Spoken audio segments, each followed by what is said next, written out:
Της Καστορεγιάς τραβούσε τα μαλλιά του σαν ήρθανε τα ταρχικά στην περιφέρεια.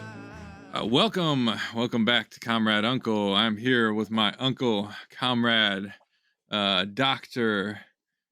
Abraham Joseph Layon. And we are here to talk about a variety of things. We wanted to do, well, what do we want to talk about, Uncle Joe? Well, I thought we would, since we started this whole thing as more or less a keep up with COVID blog podcast thing, but it branched out because obviously the world changes. COVID is still a problem. Healthcare issues are hugely problematic, certainly in the United States, hugely problematic.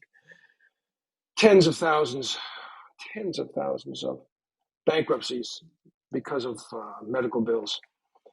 Just a grotesque system, which I have to say I've been part of for 45 years. But I thought we would tell you a little bit just because of the sort of intersectionality of healthcare, the war on Gaza, the Israeli war on Gaza, and the protests on several American campuses, as well as the whole issue of voting. We love intersectionality here. It is intersectionality, that's right. So the last data that I've seen, and these numbers are reasonable, but they're approximations. The Hasburists and even the U.S. government, our government, also Hasburists. Well, this is true. Argues that the Gaza Ministry of Health, Palestinian Ministry of Health numbers are inaccurate. That's the best data we have is that that's utter nonsense. Lancet just published 2-3 weeks ago an article looking at the data, and it was as tight as it was possible to be. There are probably, if anything, significant underestimates of dead and wounded. Dead, for sure. Wounded, I don't know, who knows? Yeah. But since every single hospital has been attacked by the Israelis, bombed, most of them are marginally functional at best. The blockade has been a blockade not just of food and water and so forth, but medications, anesthetic agents, dressings, surgical scissors, and so forth. There are likely to be the death and injuries are likely to be higher when this is all summated at the end. And of course, because of the blockade, even though now there is more aid getting in, but because of the blockade, the next batch, the big batch of deaths, even if all fighting was to stop tomorrow, would be related to malnutrition, starvation, and infectious complications. There is some, the number may be off ever so slightly, some 250,000 pounds, I believe it was, pounds of solid waste that is undealt with since the Israelis have bombed sewage handling plants. And of course, there's no electricity, and of course, no water.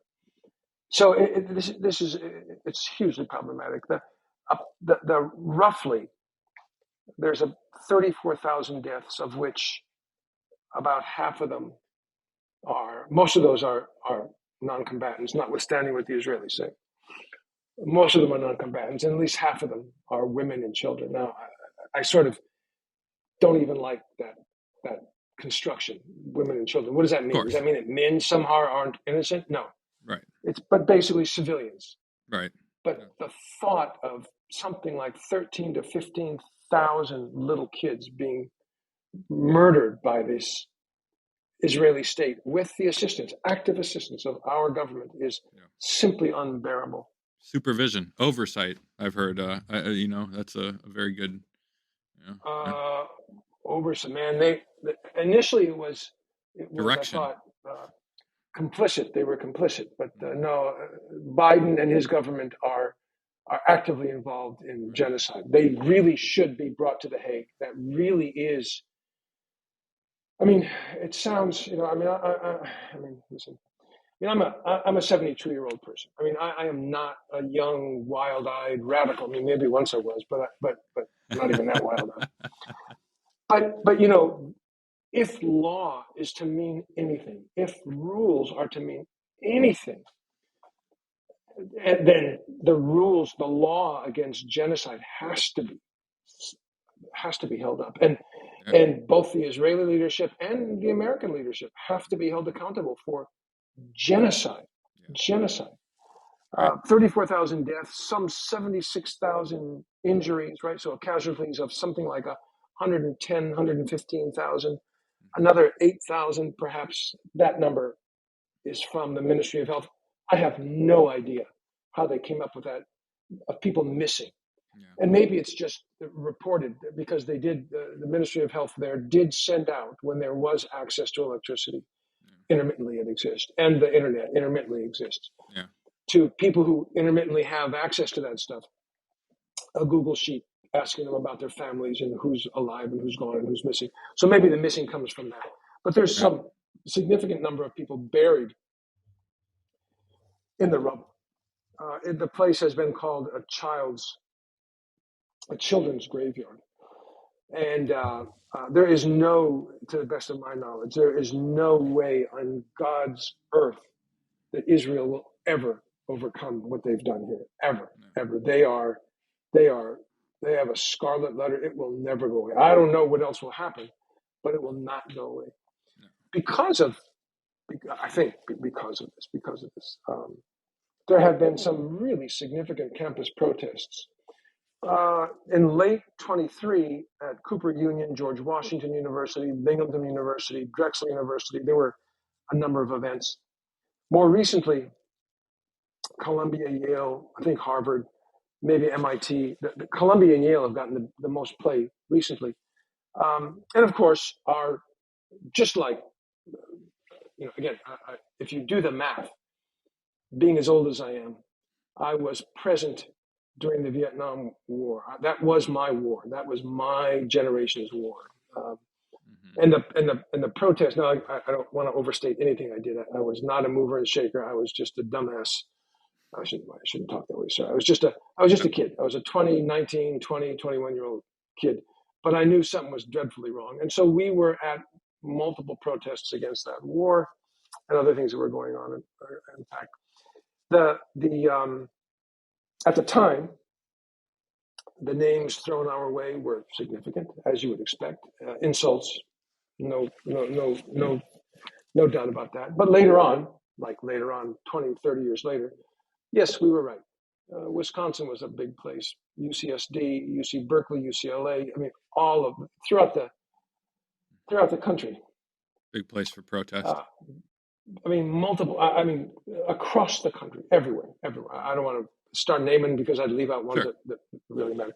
But what's of some great significance, I think, is at Columbia. There have been at Columbia University. There has been at least one professor of business, more than just him, but at least one, who has called for bringing the National Guard onto campus.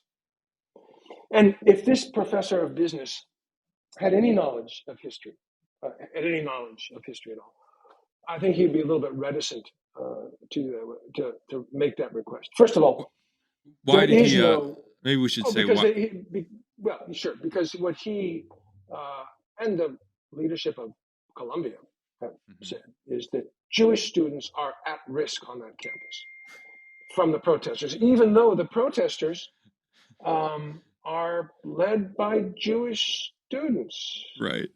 And of course, what the right wing has done, and actually the right wing and liberal media, liberals, I hate to, with a broad brush, smear everybody, but what they've done is, is they've said, well, when you say Palestine will be free, or from the river to the sea, Palestine will be free, on and on and on, you're actually, what you're calling for is the murder of Jews, which is just utter nonsense. You have to go out of your way to make this nonsense up. Yeah. It's simply not true. Yeah. There is a huge, there are Jewish brothers and sisters of all ages, are involved in this struggle. It's a struggle for humanity. It is not a struggle against Jews. It is a struggle against an ideology, an extreme right-wing settler colonialist ideology, which is Zionism. It's an ideology. It is not Judaism. Mm-hmm. And so to call for the National Guard to be brought onto campus is not just dangerous, the police or the National Guard, frankly, but all you have to do is pick up a book, any book of history, and you remember what happened at Kent State and Jackson State when the National Guard were brought onto campus during the Vietnam War. Students were murdered. Nobody was ever held accountable. Murdered. It was horrific. Right. And that's what the call that people like that professor of business are making could lead to. And it's nonsense. I mean, it is utter nonsense. Right. Are there, I mean, we have to be clear. Is there anti-Semitism? Unequivocally. Is there racism? Unequivocally. Is that what those demonstrations are about? Unequivocally, no. No, could there be hangers-on, people on the fringe who are racist creeps and so? Well, of course. Anything's possible. I mean, of course. But those protests are peaceful and people are speaking their mind, and there's a unity between Americans who are Jewish, Americans who are Palestinian, foreign students. It is a remarkable, remarkable group of people. Black, white. It reminds me of the old Communist Party. I can't help myself. Sorry. The old Communist Party mantra: "Black and white, unite and fight," which in the time that was mouthed by the left of the United States, the Communist Party, among others. People would not. I mean, there was no unity between black and white. I mean, whether it was union, whether it was in churches, whether it was in synagogues, you stayed away from that. In the 30s, for sure, even in the 60s. Right. So it is in the best tradition of the progressive left movements, humane move. I mean, to bring these groups together. Right. At Columbia, there have been arrests. Yes, solidarity. Columbia, there's been arrests. Yeah. I think most of the students have been released, but they've been threatened with being thrown out of school. Right. At CUNY, City University of New York, the same. Barnard, the same. At Yale, there was apparently some significant police violence. They sprayed them with chemicals or whatever, Yeah. It's and this is kind of like tear gas. This occurs not just in the setting of course, in the setting of this Israeli war on Gaza.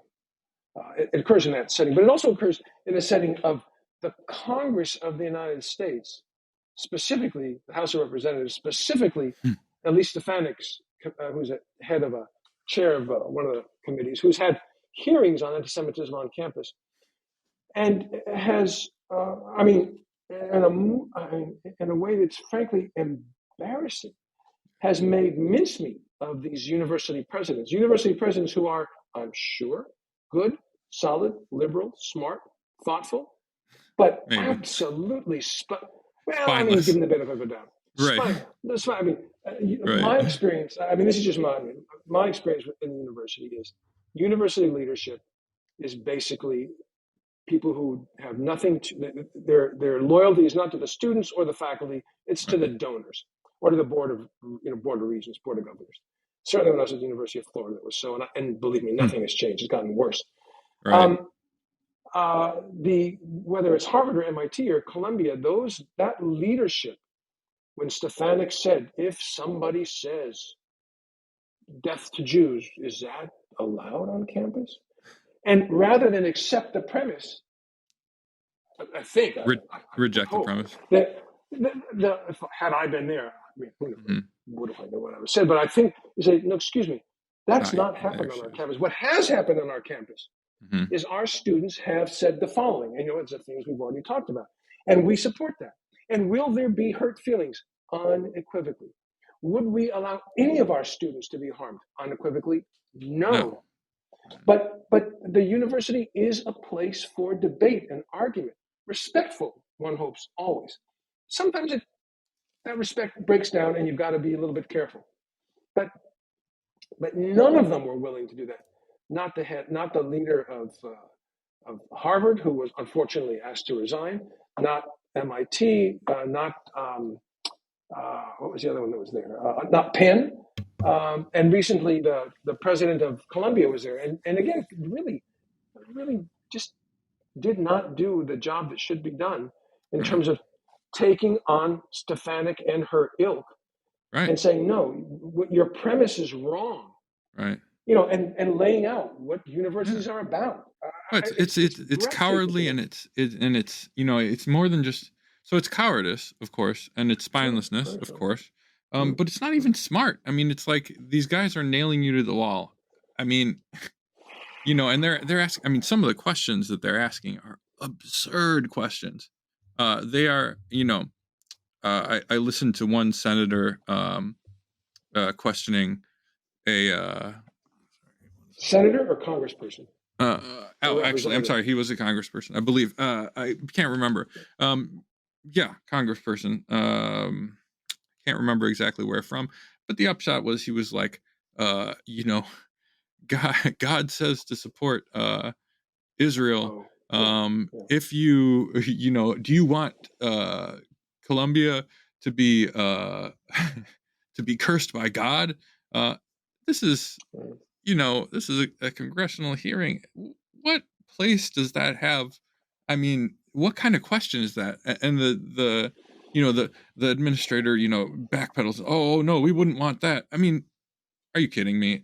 You're gonna treat that like a real question, And I'm not saying, I'm not like, turning up my nose at religion or anything, or trying to disrespect religion. More power to the people who use that for good. Right on. I've known many good and kind and religious people who are fighters for social justice. Blah blah blah. All that caveats out of the way. What place does that sort of question have in any discussion of protest or cursed by God? I mean, are you serious, man? That's how you. It has no place. It has absolutely no place. I mean, again, who knows what? I mean, again, this is. Yeah.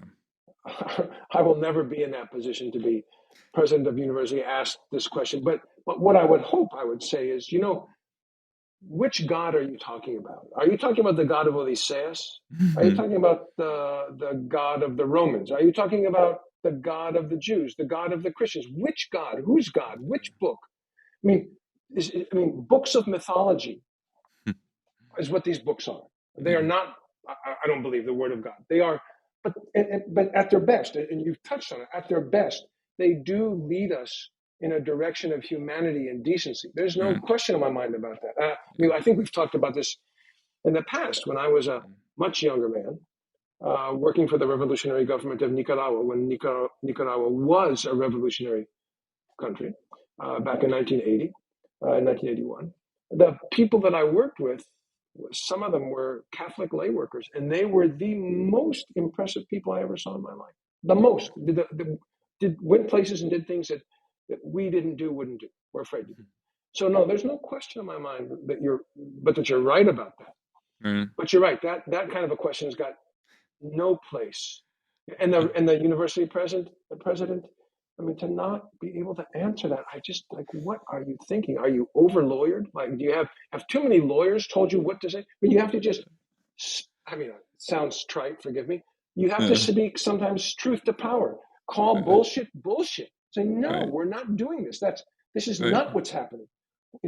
And so this is a significant attack. There's a significant attack on academic freedom, and Yeah. the reason that I would support those university leaders critically, but try and support them at least, is because they're the first line of defense in academic freedom. And if they fall, then who's going to replace them? What's going to replace them? In the Right. best universities, and I believe Columbia has shared governance. In the best universities, the faculty senate, the faculty should, and in Columbia's case has, I think in Yale's case too, weighed in and said, this is unacceptable. Right. It is unacceptable to bring police or anybody else, armed on our campus for what are essentially protests for justice, decency, humanity. And again, it doesn't matter what, but at the University of Florida, that wasn't the case with the faculty senate. I mean, we did what we did when I was there, but it wasn't. But it really matters. The students, the student body, the faculty stand up and push their leadership to take appropriate position. That debate is allowed on campus. That's what campus is about. That's what education is about. It's about unlearning some of the stuff that you thought was true and learning new things. And they haven't been able to do that. They have not. And I think it's because the leadership of those universities, again, that leadership are more loyal to their donors than to their students and faculty. And that is just a huge problem. Right. A huge problem. And it's leading to the erosion of free speech in a serious way. I mean, this is very reminiscent of the Red Scare, of the various Red Scares. I mean, it is this sort of persecution of intellectuals, a chilling of free speech, an attack on people's right to criticize the unjust and immoral and illegal actions of their government, which is something we've seen over time. With the attacks on Julian Assange, and this whole, it's a trend, but I mean, this is a new low. Well, it's another front in what is Yeah, clearly a war on free speech, on free thought, on the ability to challenge this neoliberal, bordering on, I'm sorry, fascist governance that we see not just here, but rising throughout the world. It's really quite frightening. And so, that is true, and it leads us, I think, to another question, and at least in the United States. And I know we have some listeners that are out of the country, but it's like, what do we do in November? Right. And that is an exceptionally challenging question. I mean, I only because I'm old. There's nothing more than that. But the first vote I ever took was for George McGovern in 1972, I think it was. And since then, he was the anti-war candidate. He was going to stop the war in Vietnam. Nixon won, of course. I know what we're talking about here is sorry to interrupt, but for our international listeners, we're talking about the upcoming presidential election between Donald Trump and Joe Biden. The upcoming presidential election, which will be, I think, between Trump and Biden. And over the years, those in my family, we've worked on multiple campaigns and done all this. I mean, not done a lot, but we were active, whether it was knocking on doors and making phone calls, for all of them, including Biden. Yeah. Knowing that, he was in 2020, he was not the guy I wished was there, but he was there. When Clinton in 2016 was there, she was not who I wished was there. I mean, she is and remains a neoliberal hawk. But Trump was more concerning. Yeah, I voted for Democrats ever since I was able to vote. I have volunteered for every campaign. Up until this one, I've done get out the vote stuff. even though electoralism has its problems, I've nonetheless, for the sake of harm reduction, have voted. I think both of us have. So that makes what we're going to go into here. I should put it into a context of we're pragmatists. In other words, I mean, we're here. I wish there was a different option. I know there are third parties, but given the way the voting structure in the United States works, it makes a third party win near impossible. First of all, because it's very difficult to get on the ballot in all 50 states. And the reason it's hard to get in the ballot in all 50 states is because you've got to have a certain number of signatures. And over the years, the legislatures in the states have made it more and more difficult to get candidates on the ballot, to say nothing of the fact that it's harder and harder to vote. The legislatures, primarily Republican in this case, have made it more and more challenging to even vote, no matter for who you want to vote. Right. Closing down polling sites, making it illegal. I mean, how absurd is this to provide water or snacks, even free, to people who are standing in line hour after hour after hour waiting to vote? And of course, where are the long lines? The long lines exist in areas where there's primarily working class and people of color, black, brown, etc. Working class white folks, because the leadership and certainly the Republican Party, and this is primarily a Republican issue, they've done this. It does not want everybody to vote. They have explicitly stated they do not want everybody to vote. Right. When more people vote, they lose. Right. And then, of course, there's the Electoral College, which ensures that even if you win the popular vote, you may not get the presidency. So we're in a difficult position. And Juan Cole, who a professor at University of History, University of Michigan, Middle Eastern history, is an impressive guy, writes the podcast Informed Consent, wrote a piece on this not long ago, which I found just what I thought. He said, I'm a grown-up. I'm a grown-up. I'm an old guy, he said. I'm a grown-up. He didn't say I'm an old guy, but he basically sort of said, I'm an old guy. I'm a grown-up. I know that I'm not going to agree with the candidate or anybody on everything. I know that's the case. But I do have red lines. And he said, my red line is genocide. And, Imagine that's exactly it. Yeah. Imagine that. I mean, it's not just that Biden broke promise after promise, right? Medicare for all, or at least a Medicare for all option. Forgiving loans for student loans. It's not just that. The monies that were the checks that were supposed to flow to people who had been laid off or had lost money because of COVID. All of those things matter, that he broke those promises. Yes. Just like Obama broke the promise that he made, the first thing I'll do when I'm elected is codify Roe v. Wade, abortion rights. And he didn't. It wasn't that important to him. And now, of course, we see the issue with women whose right, to choose is how their body will be used is then taken from them. Right. Those are all bad enough. They're really very bad. But to not just support, but engage in genocide, I have an exceptionally difficult time thinking how it would be possible to vote for, much less work for, that man again, which again, last election we did. Mitch Plitnick is a impressive guy, I think a historian. He wrote with Mark Lamont Hill the book Except for Palestine. And Mitch, in a piece he wrote that I read recently, again, he's extremely obviously bothered by all this. And he takes a slightly more nuanced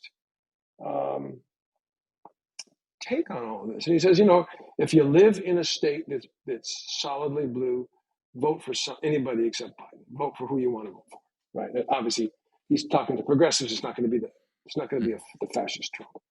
Yeah. But he says, but if you're in a state like I am in Florida, you have to really think that carefully, because notwithstanding, and again, I know this is a difficult argument to make, and I'm not sure I'm right, but notwithstanding, if I can say that, I can't say notwithstanding Biden's support of genocide. How can I say such a thing? But Yeah. despite Biden's support of genocide, I do think in multiple ways a second Trump term would potentially be worse. Why do I say such a thing? I think the people he would put in charge of the government would be even worse than who he did the last time. I think in terms of, and certainly in terms of the environment, women's rights, etc., that Perhaps. is gone. It may even be true that if that fascist, and I use that term not in a pejorative manner, I believe that's at least that's the way he leans, comes to power, I'm not sure, but that he would destroy what's left, what little is left of the remnants of American democracy. That doesn't. That I'm still not sure. Everyone that I know, my wife included, your aunt, and my friends say, but you have to vote for Biden. You just have to. And I certainly would never presume to tell anybody what to do. But I have to tell you, it's extremely difficult this time around. It's not that I would vote for Trump. It's nothing like that at all. And then, of course, there's all the down ballot people. Sure. We have those. Different story. We supported Fetterman when we were still in Pennsylvania, and that guy has turned out to be an absolute thug. Look, here's so I, as a counterpoint to that opinion, I want to present you with this one. And I can't give you an exact quote. I listened to it. It was an interview with Professor Assad Abu Khalil. And he's a Lebanese American. You've heard of him, huh? I heard this interview. The interview? Yes, this was very Nice. Yeah. Yes. I really like this guy. I think he's very smart.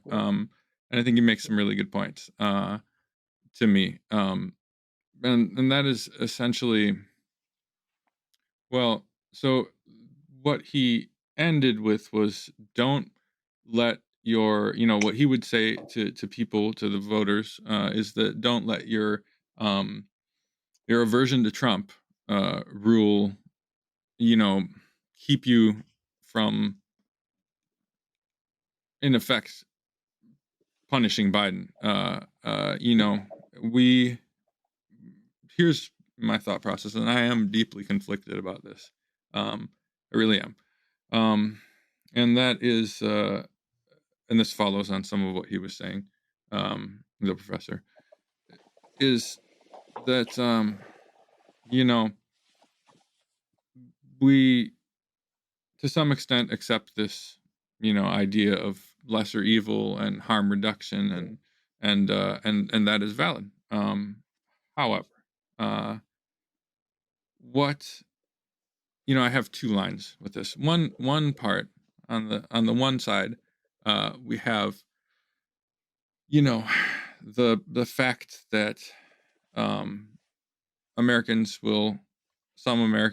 segment of Americans will undoubtedly suffer more under Trump. On the other hand, let's take LGBTQIA plus folks who are definitely in a worse shape under Trump. There's really no question about that. How much worse? How much of it is actually bipartisan, secretly, whatever? Setting that aside, it would be worse under Trump. However, what about gay people in Palestine? Do they not deserve lives? How much suffering, if you put in the one hand, on the one column, Americans suffering the indignities, the attacks, the assault on their rights. Let's say, is gay marriage, for example, worse than every gay person in losing gay marriage, worse than every gay person in Gaza being exterminated, being wiped off the face of the planet? are trans rights to use whatever bathroom that they want more important than Gazans' rights to draw air, to not be tortured to death, to not be ripped limb from limb, to not be trapped under rubble? How many gay lives of Gazans matter? And what about everybody else too? All the other, I mean, how many people have to die for Americans to have it marginally better? And is that worth it? To me, I'm sorry, but the question is not a question. Nobody, Trump, even in the worst, Trump is not going to do to America what Biden is doing to Gaza. Maybe Trump will continue doing what Biden is doing. Probably. However, he's not going to commit genocide in the U.S. He's just not. It's not going to happen. I mean, give me a break. He doesn't have that kind of support. Nobody does. However, that is happening to Gazans. They are being exterminated. Israel is waging a war of extermination on the Palestinians. And specifically, the focal point is Gaza, but it is all over. And they want to kill every one of them. And Joe Biden supports them in that murderous intention. Not only does he support it, not only out of a sense of realpolitik, in other words, doing it to further America's standing in the U.S. and to serve his donor class, he also opposes it. I mean, he also supports it because he is fundamentally a racist, hateful, evil, deeply evil person. And for me, there's no question. None whatsoever. If I had a choice between voting for Hitler or Himmler, which vote is not for a Nazi? I'm sorry. Pass. Hard pass. I will not vote for a Nazi. I will not vote for genocide. And here's the other side. So, on the one hand, we have how much our American lives, our American troubles and difficulty and suffering, yes. How many lives are those more important than the lives of an entire people? On the one hand, Palestinians versus American discomfort. That's one side. On the other side, we have what will happen going forward from here. Now, if we accept as a premise, as a people, if we accept the premise that the lesser of two evils will commit a genocide that is, if nothing else, every bit as bad as what the Republicans want to do. Because I'm sorry, but Biden's support of Israel has been unconditional. And not only has he been unconditionally supporting, he has pushed them forward. He has encouraged them. He has lied for them. He has supplied them with weapons above and beyond what the rest of our evil, immoral government wanted to do. Even did an end run around Congress, and Congress is as pro-Israel as everything else. So for me, and this is what I think about. I don't think about Trump. I think about the guy after Trump. I think about the guy after that, and the guy after that. If Democrats, we have one party that is wholesale for genocide. They say it out loud. They say, kill them all. That is what they say. I mean, you hear the Republicans say it every time. And they make no qualms about it. However, on the other hand, we have the Democrats. And if both sides, if the baseline, for example, in America, we have come to accept that we may need to vote, and I have made this decision myself in the past. When I voted for Biden last election, my calculus was neither of these people are going to support universal health care or Medicare for all or any even substantive reform. Both of them. So we've accepted that. The lesser evil can and does not support Medicare for all or universal health care. That's a given, right? We accept that is something we may have to swallow, and we may have to just vote for a Democrat that doesn't support this thing that is fundamental and important. And however, Now we take that acceptance and we transpose that to genocide, the worst thing. What does that mean going forward? Well, if Biden can get away with committing a genocide and still get reelected and people just accept it and, oh, all right, it's fine, whatever, he's better than Trump. Well, what's to keep Trump from being worse? And then the next Democrat from doing yet another genocide. And where will the next genocide be? Will it be Yemen? Will it be Iran? Will it be Russia? Where is the next one going to be? And how long before it gets back here? If we accept now the premise that a lesser evil can commit genocide, that genocide can be less evil than other genocide, then what does that mean? What does that mean for us? What can we do? How will we ever escape this pattern? What? When will it end? Who is enough? Is it only enough once they come and start doing it here? Is it only enough once they've done it to Mexicans, but not gay people, or not the poor, not all the poor, but just some of the poor, or when they're exterminating people at the borders here, maybe that's okay. That's the lesser evil, but exterminating, rest of us, I mean, that's not. We'll just vote for the lesser evil there too, and on and on and on. This ratchet only tightens. It only goes one way. The right drags us to the right. The Democrats, the left, which is not the left, they are a neoconservative ideology. Okay, they wear a rainbow flag, but that's it. It ratchets. It only goes one way. We only become more genocidal. We only become more evil when we accept that Biden can do this. This is my mind, and I don't pretend to speak for anybody else, not you. I can't, because I'm deeply conflicted about this. I will not blame somebody for voting for Biden. If they come to this election and they say, God, I just can't do it. I hate Trump.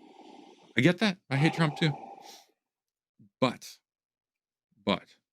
for me, in my mind, I will not be complicit in genocide ever. There is no calculus of American discomfort that makes genocide okay. And to allow him to do this, to make the lesser evil the baseline to be genocide, then what happens next? Where does it end? And it doesn't. That's the thing. It doesn't end. It never ends. Because once people start doing it, once it's okay, once it's accepted, and this is what we talk about normalization, this is the normalization. We have normalized American imperialism. We've normalized invading countries that didn't do anything. We've normalized lying and just accepting it. When Trump does it, it's lying. And when Biden does it, it's just an unfortunate circumstance. No. We've accepted so many things. And this is a turning point. This is not just one other little discomfort. And I don't mean to say that not having universal healthcare, the barbaric prison system, all of the things that we take for granted that can be part of that lesser evil right now. I'm not saying that those aren't important, but genocide is something else entirely. It is a whole other level, and it is a level that we do not return from. You don't see societies that start doing genocides democratically reform themselves into being good. I'm not even sure that democratic reform can ever work on the grand scale in the U.S. That a presidential election could bring true change. I'm not sure that that'll ever work, but we have to fight to stop genocide. And if that means that I have to hold my nose and not vote for Biden, I will do it. And I'm in a swing state. I make no equivocation about the fact that I will not vote for that man. And I'll tell you one more thing. So we have those two avenues that go into my thinking on the subject. And there's a third one. And that is that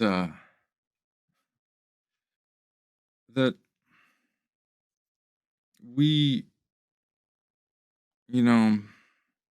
we have a moral responsibility as well, in my mind. Just something that if we take part in it, it stains us. It is an abhorrent thing. Think about what would you have done during the Civil War? What the American Civil War to end slavery. Is slavery abhorrent? Is slavery an absolute evil, a black mark on the morality of a human being that cannot be erased? I believe that it is.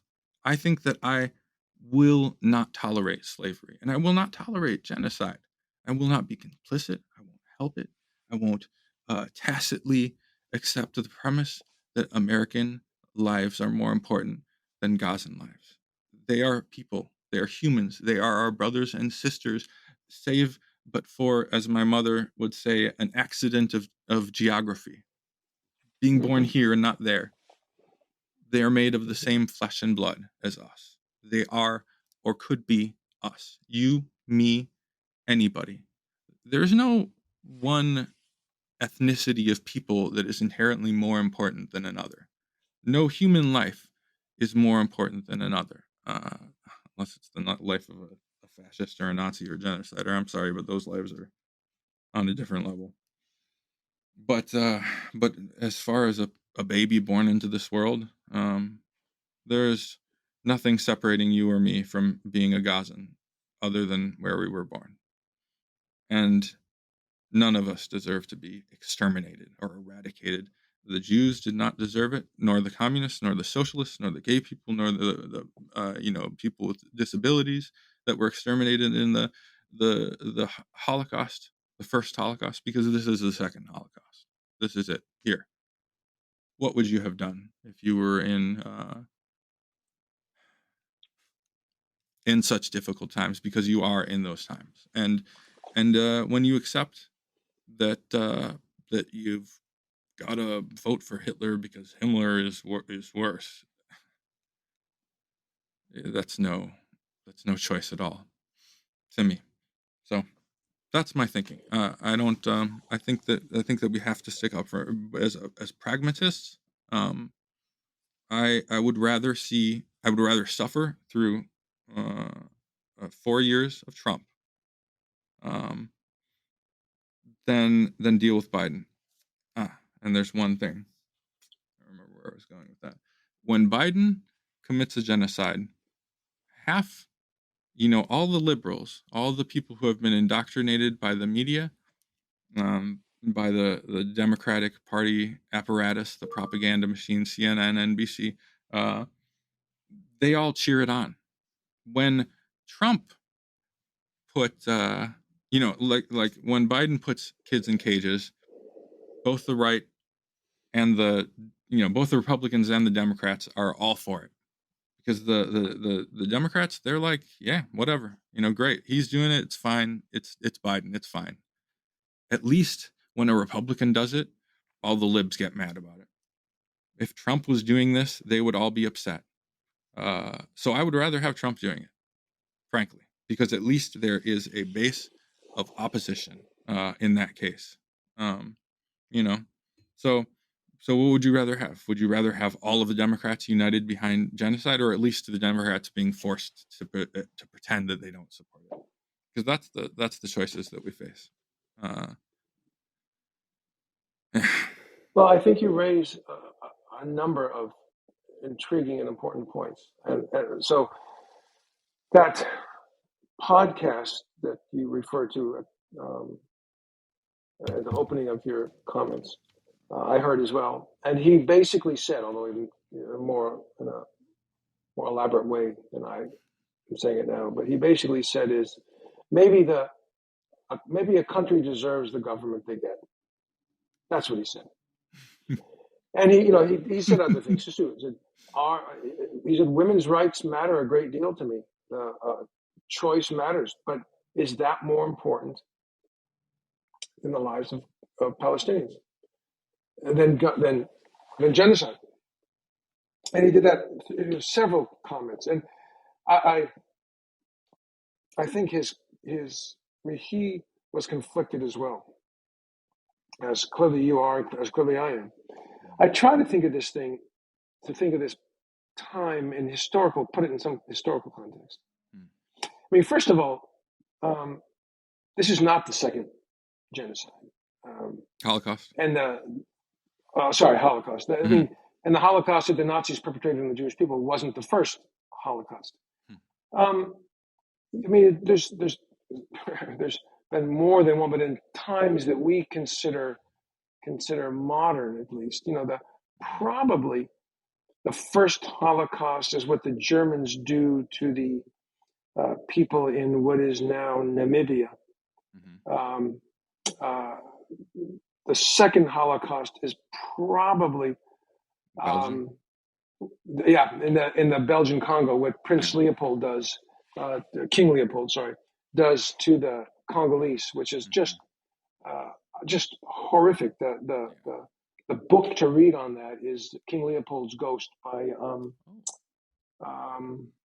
I've forgotten the guy's name. If the listeners Google it, they'll find it. It is worth reading. But and then of course, what the United States did, what we did to the Native Americans, is also, although the term didn't exist, a Holocaust / genocide. But clearly that's what we did.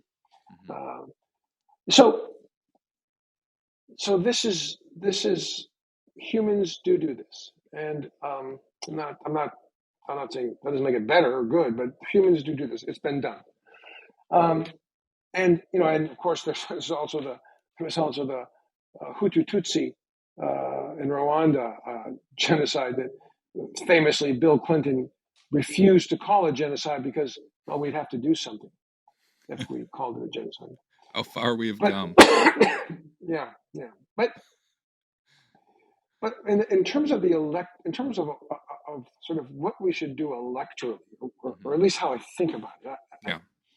I cannot but think of the last election Germany had before Hitler took absolute power, and in at that time, there's the Social Democratic Party, the Communist Party of Germany, the Social Democratic Party of Germany, and because of this rift in the left, it wasn't all Stalin's fault, but Stalin played a big part in it. But to vote with the Social Democrats, you were voting for social fascists. They were just as bad fascists as the Nazis were.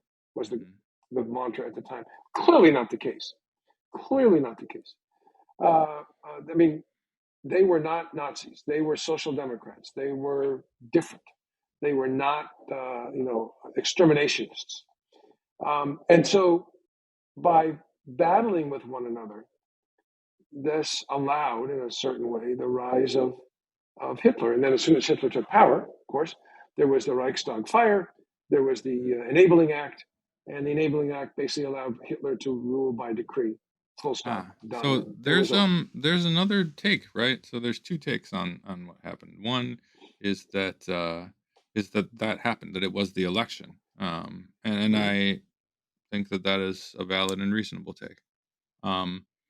There is another, and that is that the Social Democrats were to blame for not taking an entirely different tact. That the Nazis were poised to take over no matter what happened in that election, and that the path of organized resistance was what was necessary in that moment to stop them, and the fact that in fact the fault was not the fault lay still with the Communist Party. However, in some sense, that was because they were not willing to step outside of the law in order to oppose the Nazis in the kind of way that they needed opposing. And by that point, the Social Democrats. The Social Democrats and the Communists were not. Basically, the Communists weren't willing to pick up arms yet. There had been street brawls. There had been very violent confrontations, mostly on the Nazi side. But there had been clashes in the streets between them. However, unlike the Nazis, the communists were unwilling to break the status quo and to fully engage in armed struggle against the Nazis. Now, at that point, the reason I say this, perhaps the election was not so important, is that at that point, the way the Nazis took over actually, in some ways, mirrors the way Christianity emerges in the Roman Empire. And I don't mean that in the sense that the ideologies were the same. However, in this sense, they set up a shadow government. So in other words, for every mayor, there was a Nazi mayor. For every governor, whatever, I don't know what the positions were called in Germany, but on every level of the government, in every administrative space, there was a mirror inside the Nazi party. And when the time came, they just moved over and they took it over. And that's actually how the Christianity became the dominant religion in the Roman Empire. Good, bad, whatever, that doesn't matter. That tactic of being ready to just seize power, no matter what happened with the election. And they were poised. They had already done that. It was done. It was set up and it was ready to roll. This alternative take was that it was not the election or losing or winning the election, because they would have done it. Period. Win, lose, otherwise, they would have taken power because they had already set up this system, this bureaucratic system, this shadow government, to just occupy the place of all of these things. And there was the way it shook out.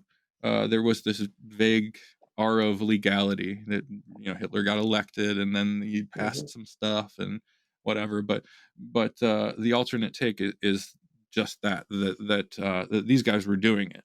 It was happening. It didn't matter what happened with the election, and the fault was not in voting this way or that way, and not uniting. And I do think that there's no reason that they shouldn't have voted against him.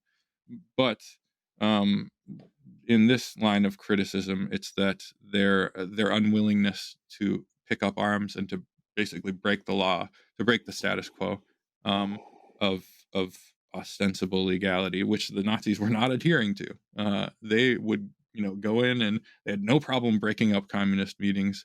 They had no problem bashing people's heads together.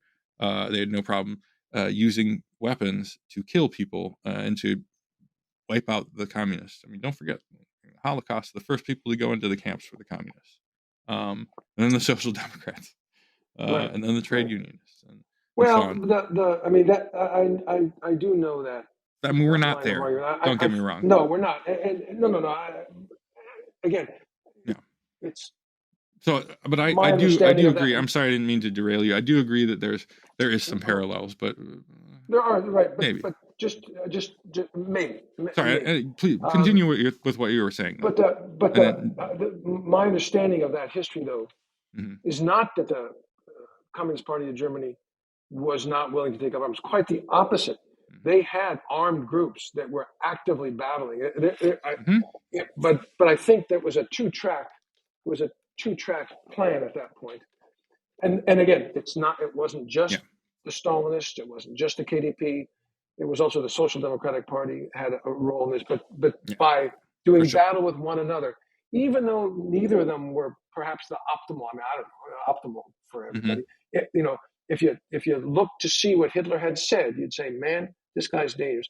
And that's the point of that's the when I look at this, that's the point I take from Trump. When you look to see what this guy says, I mean, he is nowhere near as smart or thoughtful as Hitler was, right? I mean, I that's a horrible thing to say, I guess, but Hitler paint. at least, but Hitler at least had sort of coherent thought, even though it was horrific and deadly and violent and racist. Trump, I don't know what Trump is. I mean, I don't know what he is. I'm not qualified to give him a psychiatric diagnosis, but the guy's a sociopath. The guy's a something. I don't know what he is. But what's concerning is the people that he will bring into his government who are smart and right-wing and potentially anti-democratic. That's the key. Well, I think we can assume that they are anti-democratic. I think that they have shown their colors pretty thoroughly Yeah. I would I go mean, even it further. still Yeah. doesn't. Yeah. Mhm. It still doesn't. Where does that leave us in November for the election? And Mhm. I mean, that is a question that people will have to answer for themselves. Yeah. I frankly, I vacillate. I mean, I really Yeah. vacillate. It's not. I mean, it's not. It's not. It's not me. Mhm. It's my kids and my nephews and my grandkids that I'm worried about. I will be dead in another something like 10 to 15 years if I'm lucky. It's I mean, and whatever we can do, I can do to make things a touch better. We do it in the time we've got left. Mhm. But it's your generation and the next generation that I'm concerned for. And I mean, the points you make, I think, are important points. It's not possible to just, in my mind, to just talk them away. But I do think that if Trump does win the election, if he doesn't go to jail, if he does get elected, if he does form a government, if he does put people in power who have no respect for legal process, right? I mean, whatever the faults of the people in his government the last time around, several of them stopped this man from sort of following his nose in terms of perpetrating violence on the American people. So I do think it is a challenge to make the decision. I mean, Cornel West is the guy who I think the most highly of. Jill Stein, I think very highly of. Yeah. They are not going to win. Yeah. I mean, No. full stop. And in a state like Florida, which Biden needs to win, the Democrats need to win, for sure. Going down the from president, ignoring the president. I mean, I will vote for the Dems, even though all of them, are not my kind of people. They're just not. They're way too conservative. But the whole issue of presidential candidate is, I'm still struggling with it. I just am struggling with it. But I have kids and grandkids, and no, their lives are not. I mean, I love them to death. Don't misunderstand me, but their lives are not worth any more than the kids in Gaza, without a doubt. I want to punish Biden. I mean, politically, I mean the other way. Yeah, right.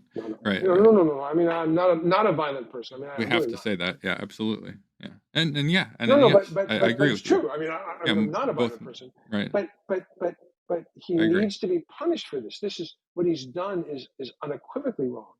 Face political consequences. Yeah. Face political consequences. And so it may well be that the only thing to do is to leave it blank, or just remain uncommitted, and then go down the list, or to vote for a third party candidate, even though voting for a third party candidate is never going to win. Right. I mean, it sends a message, but we run the risk of this guy who is a literal, I think, who is certainly fascist leaning and is surrounded by literal fascists. Right. Literal fascists. Right. Yeah. Coming into power of the, of extremely powerful military and nuclear weapons and so forth and so on. And God knows, Trump has already said what he would do to the Palestinians in Gaza. He said it, go in and mow them down, wipe them out. I mean, he made it clear that that's what he would do. So this is a challenge. This is a challenge. And we're 320 million damn people. And the best we can do are two 80-year-old idiots. I mean, really? I remember as a young guy that the United States would make fun of the Soviet Union because of their gerontocratic leadership. And now look at us. I mean, look at us. And it's, obviously, it's not that being young equates with being thoughtful and progressive. I mean, look at Hawley, for God's sake. Look at Cotton, Senator Cotton, or Hawley, or Senator Hawley. It's not. But But one would sort of like to believe that there are, in the United States, in our broad country, people, men, women, way more thoughtful, way more progressive, way more forward-thinking than Biden or Trump or Kamala Harris. I mean, it's breathtaking. It's just breathtaking how the poor choices we have, and what's supposed to be, I don't think we are, the world's premier democracy. I mean, this is what we've got. Yeah, this is no democracy. So it's just a real problem. Yeah. It's a problem. I would say let me add something. I think that no matter what, I don't think that people should stay home. I don't. I can understand how all this is dispiriting. However, your local elections do still mean stuff. Yes. So no matter Yes. what you do with the president, don't let it discourage you from being involved in picking the sheriff and the mayor, whatever. I don't know what's on the ballot. Sure. But go and have your say, whether or not no matter what you choose to do. And I'm certainly amenable. I mean, I hear you, and like I was, you asked me a month ago, I was pretty much there. That's and like I mean, I vacillate too. I would say here's what in my ideal world, and I think this would make a very different election. If this could happen, I want every person who wants to vote for Biden, I mean, or Trump, whatever, Sure.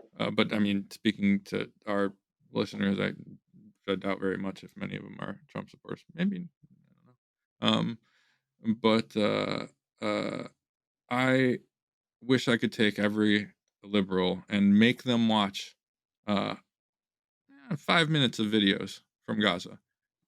Go put them on, have them watch Eye on Palestine or even Al Jazeera, and just spend a good 5-10 minutes watching it. And after that, then make their decision. I don't. The thing that I see from Democrats, from libs, that I know is that the ones who just are like, oh, well, things are better under Biden. I'm better off than I was 4 years ago. Whatever, line they're parroting now, is that they haven't looked and they don't want to look. They don't want to see. Mm-hmm. They don't want to be faced with the hard choice that is in front of them. They don't want it to be real. They want to believe that Biden's hands are tied and. But I think that once people see that, I think we would have a very different election, even if everybody, if Republicans too, were forced to look and see what is happening with their own eyes, because that's what changed. I mean, that's what drives me. That's what I think about every time.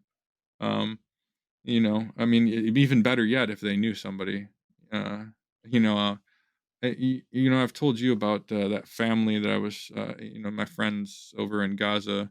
Actually, they gave me something to read, which I'll do at some point here. Uh, they I had a bad day yesterday, not as bad as theirs. They were telling me they did leave Rafah. They were in Rafah. They had been Mm-hmm. displaced down to Rafah, and they were going to leave Rafah and go back north, even though they're not allowed. Mm-hmm. And it's not safe to, because they were worried that Israel was going to attack Rafah, which they did this morning and last night, and they made it out barely in the nick of time.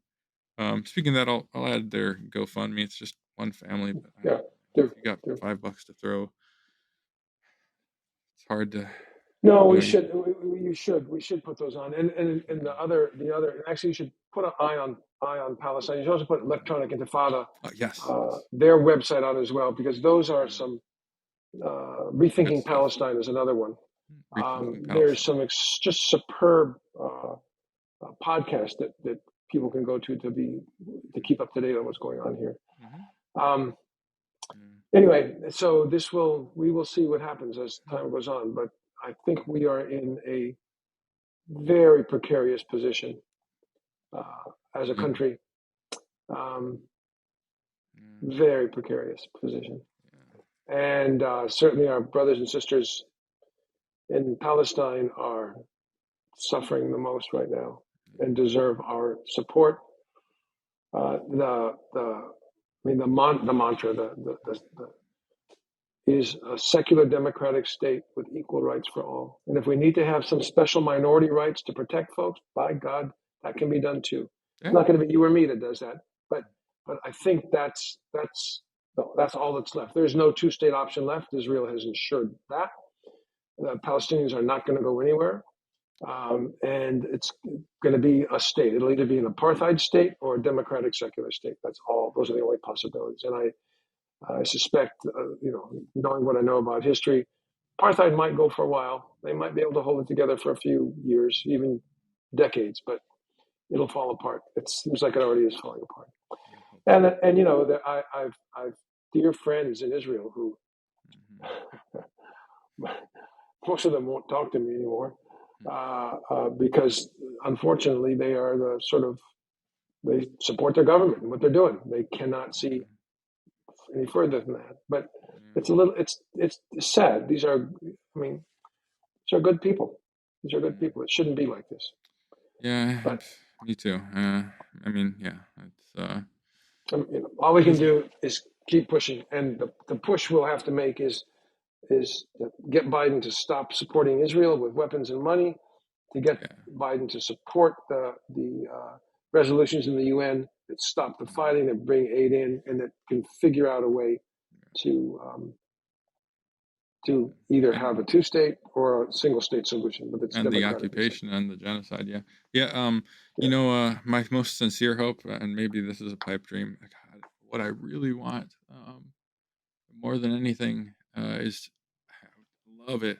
It would be so much easier if Biden would just knock it off, just stop, and my God, if he would just heed the warnings. We did this whole we brattled the saber at him by doing this uninformed, uncommitted. Uncommitted, vote. Yeah. I was part of that in Wisconsin. We, basically in the Democratic primary voted for nobody. It marked the uncommitted or uninformed or whatever, uninstructed. It was in Wisconsin, I believe.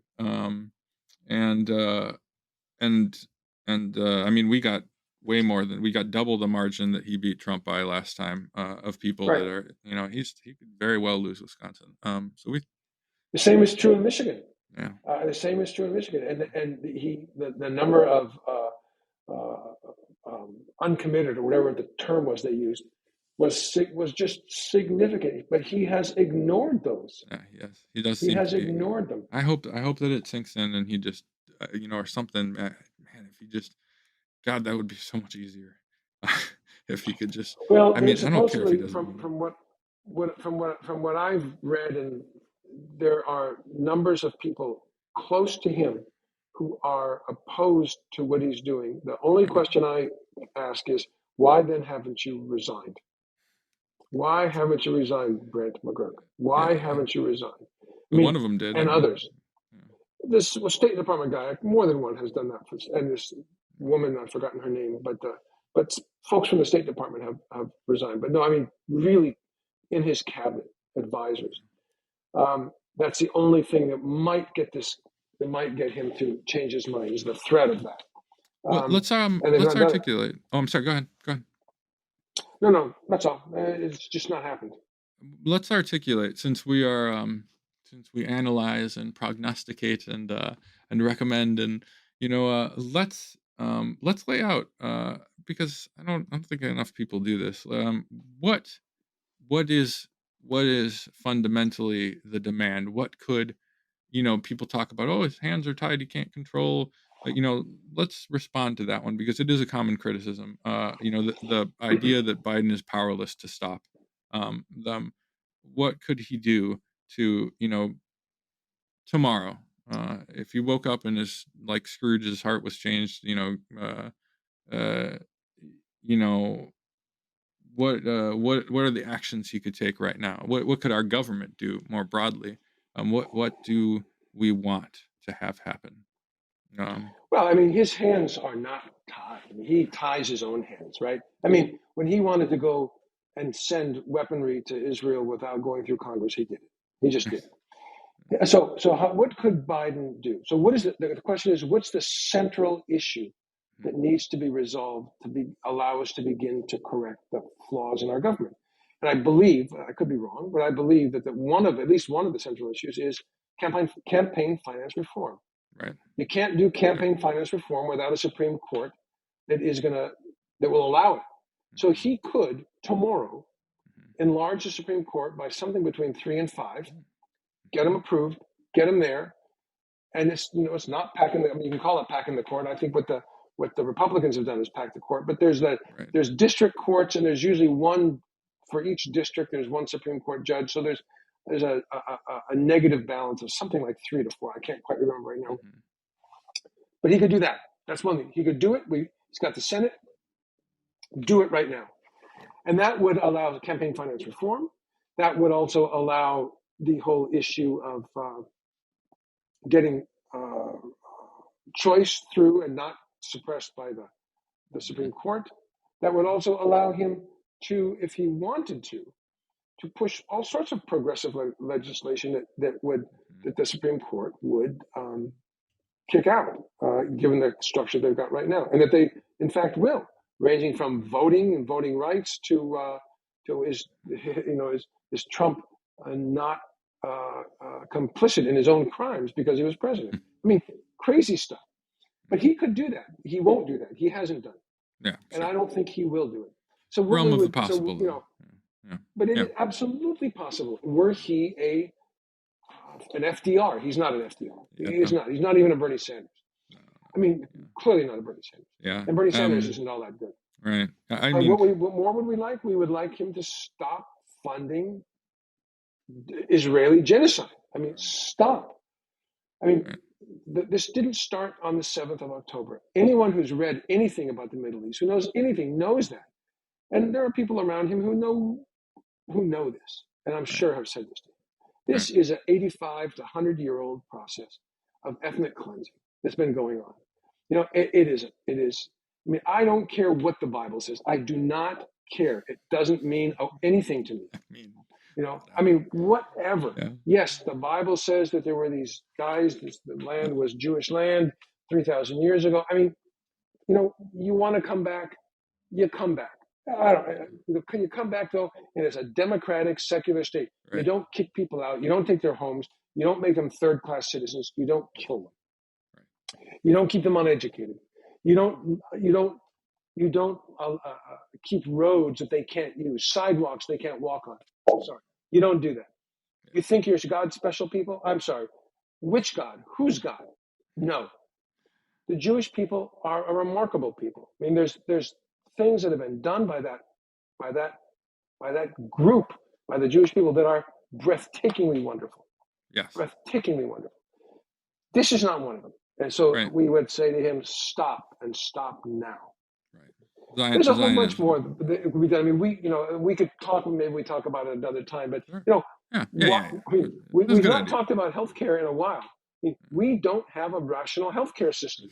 But we just sent whatever it is, $64 billion, by the way, borrowed $64 billion to send to Ukraine and some amount to Israel. Right. But we don't have money for a national health system. I mean, I've got patients who can't afford their insulin, notwithstanding what Biden says about what's just been passed and $35. It's nonsense. I mean, we have an education system that's falling apart, roads, we have no transport, we have people who are homeless. There are things we need to do for our people. I'm not saying disengage from the world. I'm saying get serious. Our country is falling apart. And it's not MAGA thugs versus the good guys. There are plenty of people who voted for Trump who are, I think, rightfully angry at what they see around them. rightfully angry. I'm not talking about racists and so forth. I mean, A material although condition. racism is such, Sure. but the material conditions, we have betrayed our working class. We have betrayed them. It's wrong, and this needs to be resolved, and it can be resolved. It won't be, but it can be. Anyway, that's a good. So that's a great that's critique. I love it. That's exactly it. Sanction them. Stop sending them money. Address the issues that we have at home. Enough. Work together. I mean, the issue that's the existential issue for us is the climate emergency. And yeah, it's true, Biden's done some, but not enough.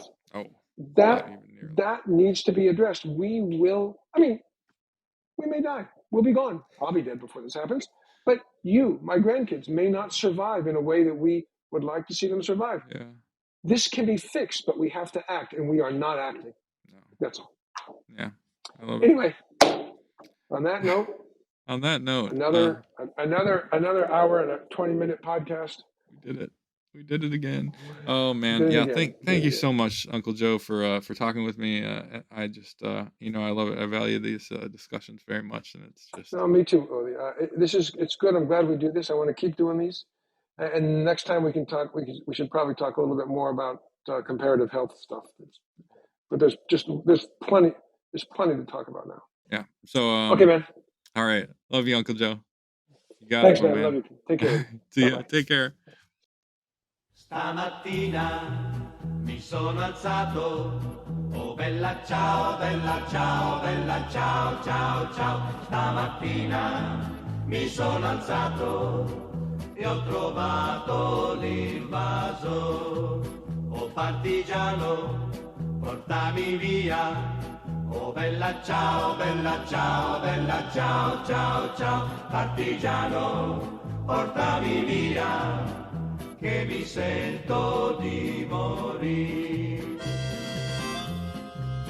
E se io muoio da partigiano, oh bella ciao, bella ciao, bella ciao, ciao, ciao, e se muoio da partigiano, tu mi devi seppellire e seppellire lassù in montagna